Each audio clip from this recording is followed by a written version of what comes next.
Good morning. We're gonna pick up where we left off, and we're gonna go over your.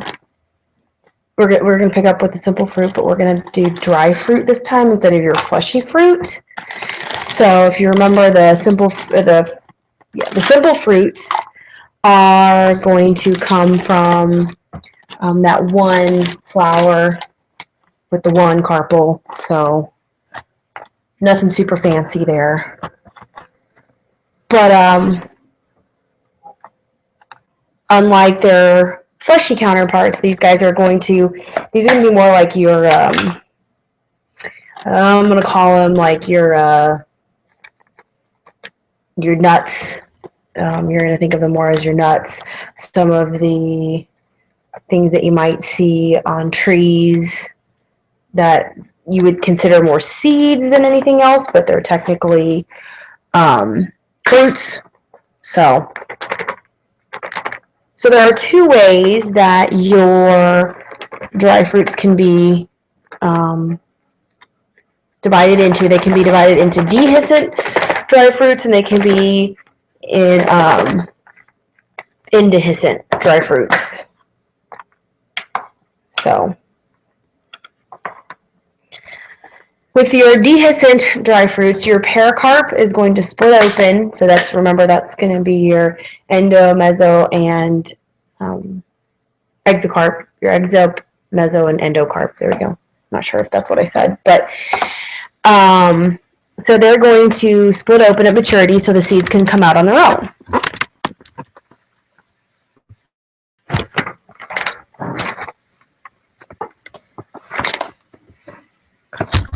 A couple of examples of these guys. You've got follicles.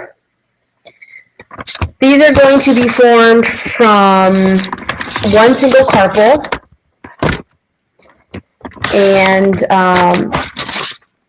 with these guys, the pericarp is going to split open on one side only. So think about like milkweed pods.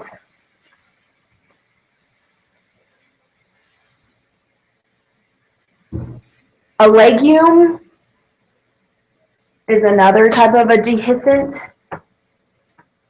dry fruit, and with this one, it's still from a single carpel, but the pericarp splits open on two sides.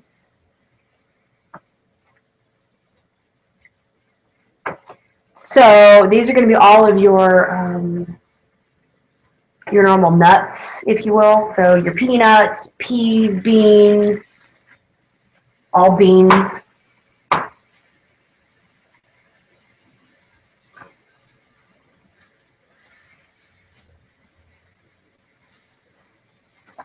And then you've got your silicae. Now this one's going to be formed from two different carpels. Your pericarp will split open with a partition,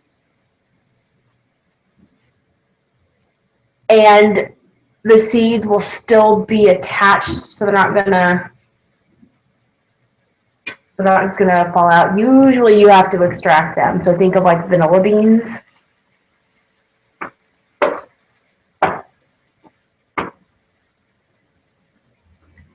So then you've got your capsules.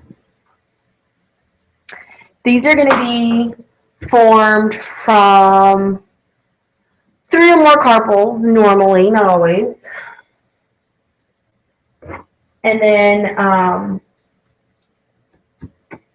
with these guys, your pericarp will open to release the seeds that way. So examples of these guys would be poppies or cotton. So remember, simple, still one flower.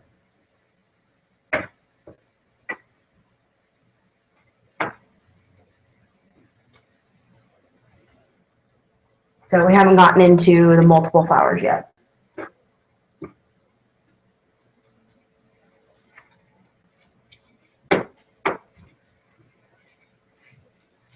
Okay. Moving on, your indehiscent.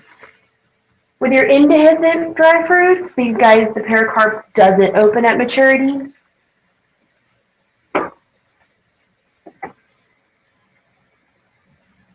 So the first example I have there is an akene. An example of an akene would be a sunflower seed.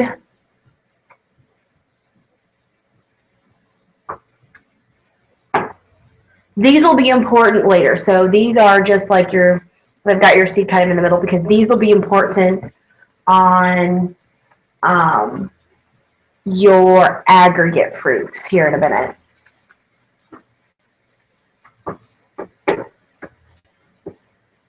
Because you'll see these pop up again on your aggregate fruits. Your samaras, this is going to be like on the maple trees, the little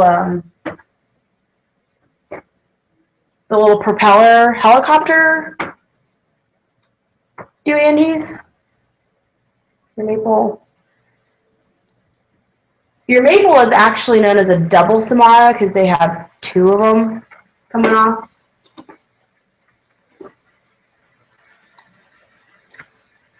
So it's got that seed that's kind of encased in that paper covering. And these guys have, these guys will have an extra, like, appendage coming off that wing appendage. So I've drawn you pictures of the akene and the samara. Your akene there, the seed is free, no, I'm just kidding. No, it is. Your akene, the seed is free. It's not fused to your pericarp.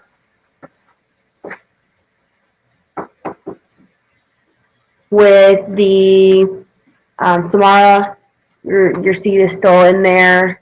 It's not necessarily fused to the pericarp. And like I said, it's got a wing. So kind of gives you a visual there in my really awesome drawings. Your Caryopsis, the seed here is going to be actually fused to the pericarp.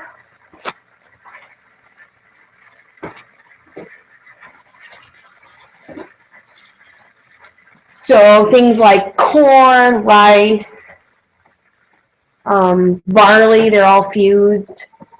You wouldn't think of those as being a fruit, but technically they are.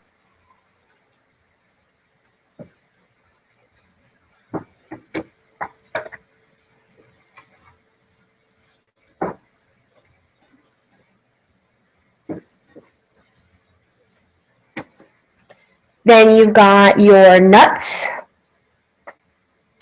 These guys are going to have two or more fused carpels.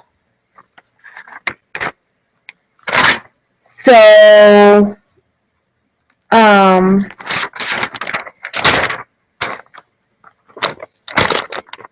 you've got one of them is going to develop into, one of the ovaries develops into an ovary. Oh, sorry, into an endocarp. Sorry. For your nut. And then your last one is the schizocarp, which in this case, I'm sorry, I've got like 5 pieces of paper in front of me here. With this one, you've got two, I'm sorry, I skipped your nut examples. Acorns, hazelnuts, your actual nuts, your true nuts. So,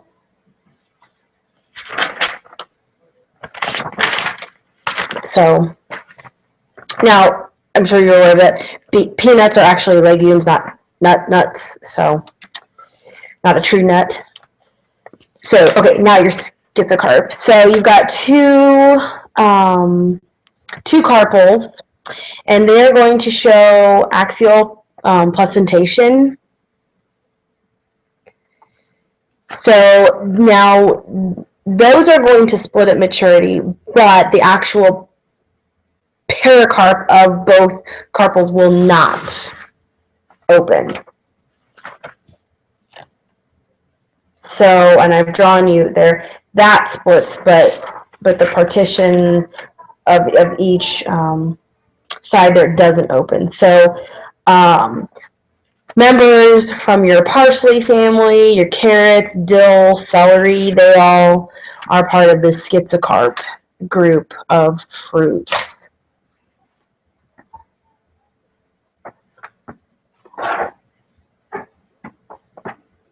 So,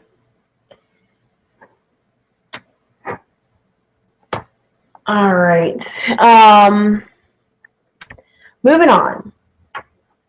Your aggregate fruits. With these guys, you are going to get, you're going to have one flower, several different sets of carpels.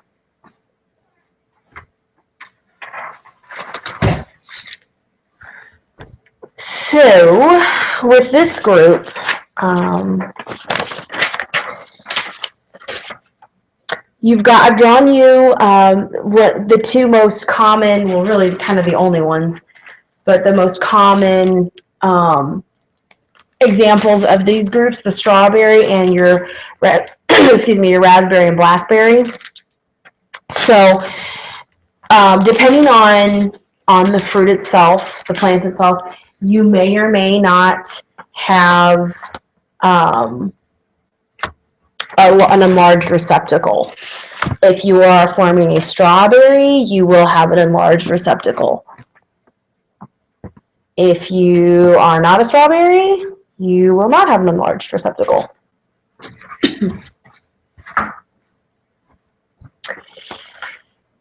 So now the strawberries are going to have these little tiny, this is where I told you the achenes would come into play. If you look at your drawings there, your aggregate fruits, I believe it's on the back side of the second page, or the front side of the second page. So you've got your enlarged receptacle, and on top you've got all these little tiny carpels that are going to develop into achenes. So if you remember, that's where you got your free-floating seed there in the middle of those guys.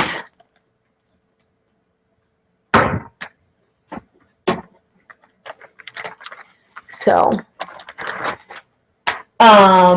with these guys, you can see the petals ultimately fall off, but your sepals, you usually see those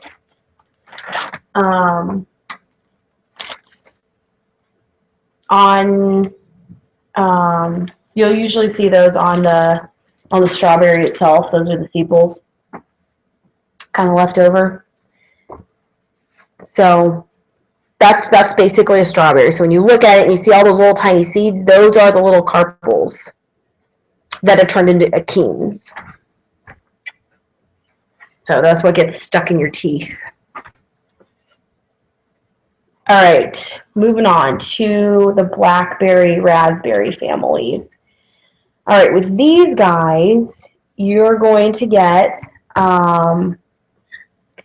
with these little tiny structures, each little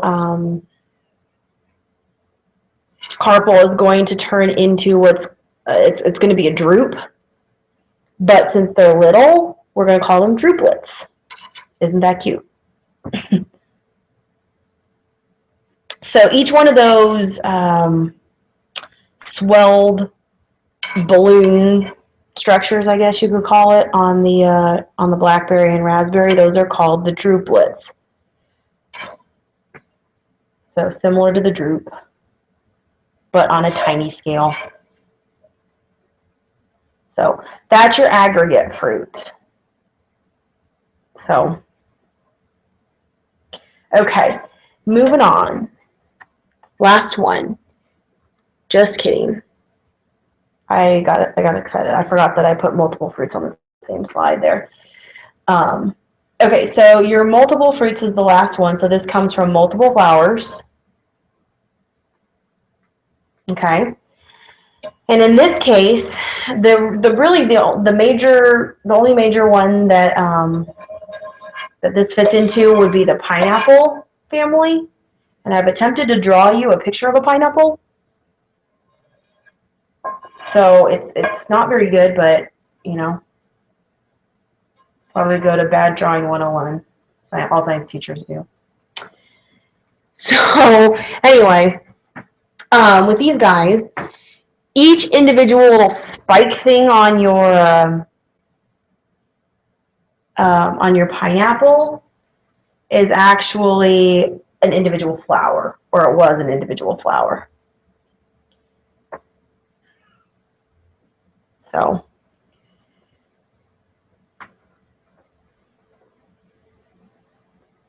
okay. There's a core that kind of runs through the center there. And then you get the individual flowers there. I'll have to see if I can get a hold of some pineapples so you can kind of look at them under a microscope and kind of see if you can see some of the parts there. But each individual spine, I guess is what you might call them, would be an individual flower there.